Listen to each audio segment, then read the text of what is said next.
Estamos de volta com a nossa segunda aula e aqui vamos aprender a técnica Histórias Relevantes e Envolventes. Essa é uma das estratégias principais para que o processo de persuasão aconteça com êxito. É cientificamente comprovado que uma história bem contada envolve uma pessoa emocionalmente. Veja bem, não estou falando de contar histórias mentirosas, não é isso. Sou absolutamente contra a mentira.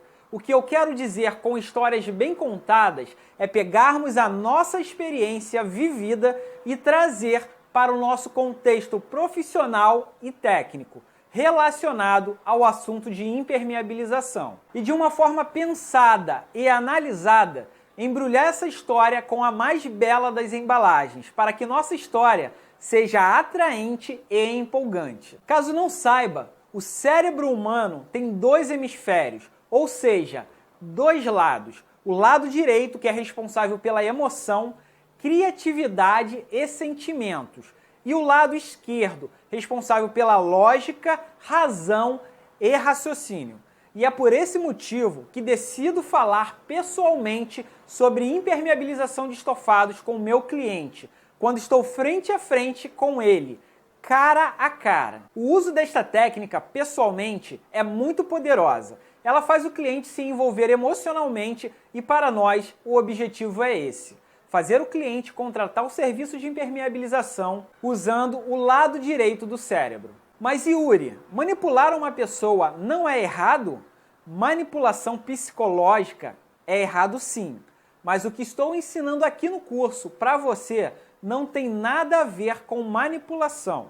Quero deixar isso bem claro. Segundo o dicionário, manipulação é a falsificação da realidade, que busca induzir alguém a pensar de determinada forma. Ou seja, manipular é mudar a realidade das coisas, mascarar, esconder a verdade para benefício próprio. As histórias relevantes e envolventes que você vai contar para o seu cliente serão verdadeiras, com a única intenção de apresentar o seu serviço de impermeabilização de estofados para ele. E isso não tem absolutamente nenhuma relação com o ato de manipular. São apenas técnicas de vendas para aumentar as suas possibilidades de conseguir vender o serviço para o seu cliente. Neste mundo capitalista, só existem dois tipos de pessoas: as que compram e as que vendem. Eu e você somos os que vendem, e usar técnicas como essa é uma decisão sensata e crucial. Bom, agora vou dar um exemplo de uma história relevante e envolvente para que você tenha um modelo a seguir na hora de montar a sua própria história. Quando já estou na frente do cliente, na residência dele, eu faço algumas perguntas que as chamo de quebra-gelo. Essa parte das perguntas é muito importante. Primeiro, porque você coleta informações sobre o estofado, e isso é ótimo. E segundo, porque você socializa com o seu cliente. E nessa hora, você demonstra empatia, profissionalismo e passa confiança. E com isso, o cliente se sente mais à vontade na sua presença. Ele se familiariza com você. Numa dessas perguntas, e recomendo que seja na última pergunta, vai ser a deixa para introduzir a sua história relevante e envolvente na conversa. Essa técnica consiste num passo a passo natural. A conversa vai fluindo naturalmente como se fosse uma conversa comum. Essas perguntas são feitas simultaneamente enquanto você continua a limpeza do estofado. Veja agora as perguntas quebra-gelo que utilizo para introduzir as minhas técnicas. Senhor fulano, quanto tempo de uso tem o sofá? Nessa hora, o cliente vai responder a pergunta. Ele pode dizer a quantidade de anos que comprou o sofá ou pode dizer que ganhou de alguém e não sabe.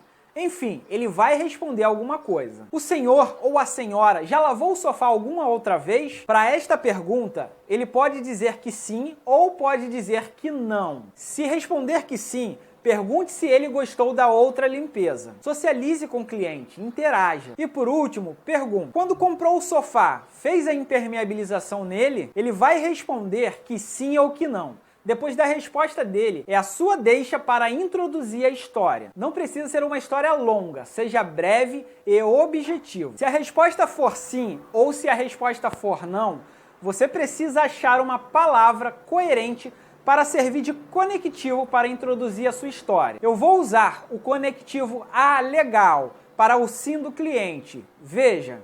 Legal, senhora fulana. Eu atendi um cliente há pouco tempo e o nome dela é Jade. Acredita que ela comprou um sofá caríssimo e não fez impermeabilização? Ela falou para mim que na época ela pensou que impermeabilização fosse bobagem, mas que havia se arrependido de não ter feito, pois poderia ter evitado várias manchas no sofá. E confesso que deu um trabalho danado para limpar o sofá dela. Eu pensei que nem iria conseguir. A sujeira estava impregnada no tecido e não foi fácil. Mas eu sempre venço a guerra contra o sofá. Deixei o sofá dela novo de novo e dessa vez ela fez a impermeabilização. Percebeu a minha história? Baseado no sim dela, de que fez a impermeabilização quando comprou o sofá, eu apenas ressaltei a importância da impermeabilização na mente dela com a história da Jade. Nessa altura, a cliente já estava emocionalmente envolvida e a ideia de que impermeabilização é essencial foi reforçada no subconsciente dela. Geralmente, depois da história contada, seu cliente vai perguntar quanto você cobra para fazer a impermeabilização no sofá dele. E sobre isso falarei mais para frente. Você deve estar se perguntando: e se a resposta dessa cliente fosse não? Se a resposta dela fosse não, eu também usaria a história da Jade, porém com outro conectivo e com algumas alterações de palavras. Veja. Sério? Então, eu atendi um cliente há pouco tempo chamada Jade. Acredita que ela também não fez impermeabilização quando comprou o sofá? Ela disse para mim que na época pensou que fosse bobagem, mas que se arrependeu grandemente de não ter feito. Porque se tivesse feito, teria evitado 70% das manchas no sofá. Olha, senhora fulana, vou te falar, não foi fácil. Deu muito trabalho para limpar o sofá da Jade, dessa cliente. Mas graças a Deus eu consegui. E até pensei que não ia ficar legal, mas deu tudo certo. Mas dessa vez ela não deu bobeira e fez logo a impermeabilização comigo. E aí, notou que eu contei a mesma história, porém com um contexto diferente? Nós sabemos que a prática leva à perfeição. Hoje eu aplico essa técnica sem muito esforço de concentração. É muito natural para mim, como dirigir um carro. Provavelmente, nas primeiras vezes que você usar essa técnica, vai sentir dificuldade. Foi assim comigo, vai ser assim com você, mas você não pode desistir. Se treinar, fica bom. Esta aula chegou ao fim. O próximo vídeo é complemento desse. Assiste lá. Até logo!